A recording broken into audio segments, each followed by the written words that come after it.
ലക്ഷംപുരം തുടരുന്നു. പൊന്നാനിയിലേക്ക് കടക്കുന്നു. പൊന്നാനി കേരള സംസ്ഥാന രൂപീകരണത്തിന് ശേഷം 18 തെരഞ്ഞെടുപ്പുകൾ, ഉപതെരഞ്ഞെടുപ്പുകൾ ഉൾപ്പെടെ 3 തവണ മാത്രം ഇടത് പ്രതിനിധികളെ അയച്ചിരിക്കുന്ന ഒരു മണ്ഡലമാണ്. അതല്ലാത്ത സമയത്തെല്ലാം ലീഗിന്റെ സ്വന്തം ലീഗിന്റെ പൊന്നാപുരം കോട്ട എന്ന് പോലും വിശേഷിപ്പിക്കുന്നതാണ് ഈ മലപ്പുറവും പൊന്നാനിയും ഒക്കെ.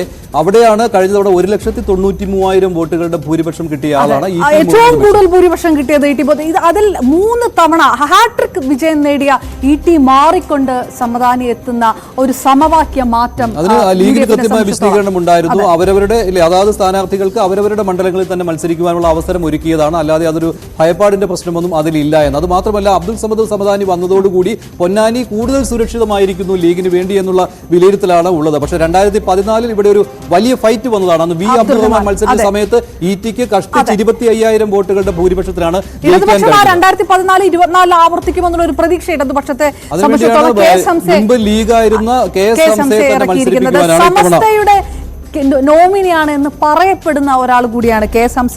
അപ്പൊ സ്വാഭാവികമായിട്ടും മുജാഹിദിന്റെ സ്വാധീനമുള്ള ഇ.ടിയെ മാറ്റുക എന്നുള്ള ഒരു ആവശ്യം. സമസ്തയുടെ വോട്ടുകൾ കുറച്ചെങ്കിലും കിട്ടിയാൽ പോലും ഹംസയ്ക്ക് എത്രമാത്രം അവിടെ മുന്നേറാൻ കഴിയുമെന്നുള്ള സംശയം നിലനിൽക്കുകയാണ്. മാത്രമല്ല, അബ്ദുൾ സമദ് സമദാനി എത്തുന്ന സ്ഥലങ്ങളിലൊക്കെ അവർ അദ്ദേഹത്തെ കാണുന്നതിന് വേണ്ടി വലിയ ആൾക്കൂട്ടം വരുന്നു. കാരണം അദ്ദേഹത്തിന്റെ ഒരു പ്രഭാഷണ മികവ് അതും സഹായിക്കും.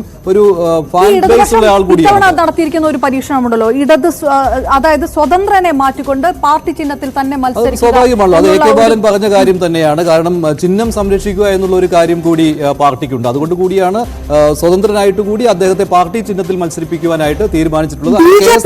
പരമാവധി എത്ര വോട്ടുകൾ നേടും എന്നുള്ളതാണ് ഇവരുടെ പ്രതികരണം വന്നിട്ടുണ്ട്. നിവേദിത സുബ്രഹ്മണ്യം ബി.ജെ.പി സ്ഥാനാർത്ഥിയെ മത്സരിക്കുന്നു. ബി.ജെ.പിക്ക് പരമാവധി വോട്ടുകൾ അവിടെ കൂട്ടുക എന്നുള്ള ഈ അവസരത്തിൽ പോലും 1,00,000-ലധികം വോട്ടുകൾ 2019 നേടാൻ കഴിഞ്ഞ ഒരു മണ്ഡലം കൂടിയാണ് പൊന്നാനി എന്നുള്ളത്.